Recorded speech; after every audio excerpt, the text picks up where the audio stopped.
Objekt, ktorého vznik sa datuje do prelomu 16. a 17. storočia, pôvodne slúžil ako vodný mlyn. Až v roku 1912, keď sa stal majetkom kancelára Habsburskej monarchie, rytiera Polcera, bol prestavaný na lovecký kaštieľ v duchu renesancie.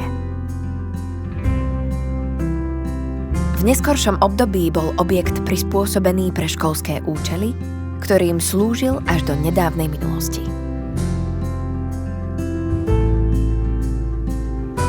Komplexná obnova kaštieľa prebiehala od roku 2005 v úzkej spolupráci pamiatkového úradu a vlastníka objektu, ktorým je Bratislavský samosprávny kraj.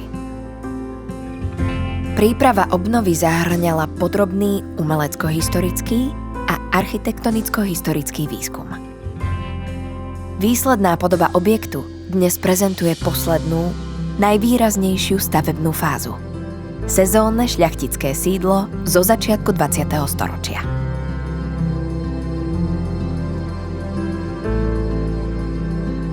V interiéri sa vo vstupnej hale nachádza drevené schodisko z roku 1912. Zachovalo sa v autentickej podobe a bolo iba ošetrené proti drevokaznému hmyzu. Zaujímavé je obloženie stien, ktorého časti sú datované do obdobia 16. storočia a boli zrejme prevezené z oblasti dnešného Nemecka.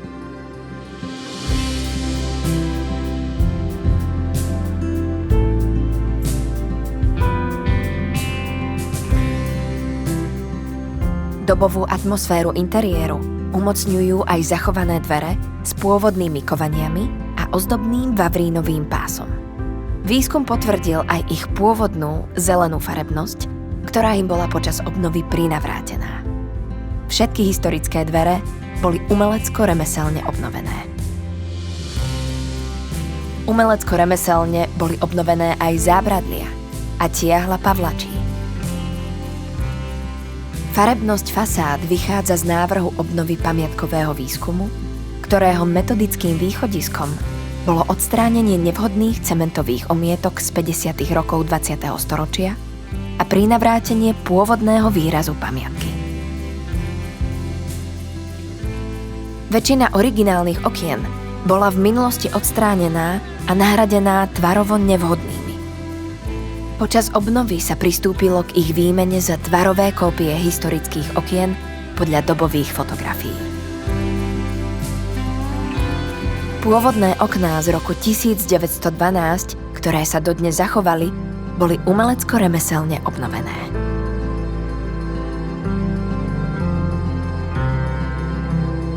Nádvorie kaštieľa zdobia zreštaurované kópie erbov mesta Modra, erb rodu Polcer-Hodic, ale aj kópia sochy svätého Urbana, patróna vinárov, vinohradníkov a debnárov.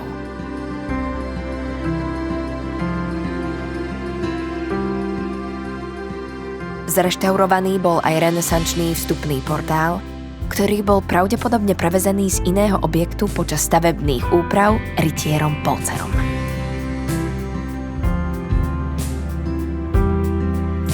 K areálu kaštieľa prislúcha aj záhrada. Jej obnova prebehla na základe niekoľkých dobových kresieb a zvyškov pôvodnej výsadby, ktorej dominujú krušpány a tisy, alebo cudzokrajné dreviny, akými sú ginko, myšpuľa a dula. Obnovené boli aj záhradné domčeky a doplnený bol nový prvok, skleník, ktorý v budúcnosti bude slúžiť ako kaviareň. Záhradu doplňajú prvky drobnej architektúry, akými sú lavičky, fontánky, žardiniera a súsošie, tzv. Puty. Dlhodobá a systematická obnova kaštieľa v Modre priniesla po rokoch svoje ovocie. Objekt sa stal sídlom Malokarpatského osvetového strediska a vďaka organizovaniu kultúrno-spoločenských akcií je dnes prístupný pre verejnosť ako oživený kus miestnej histórie.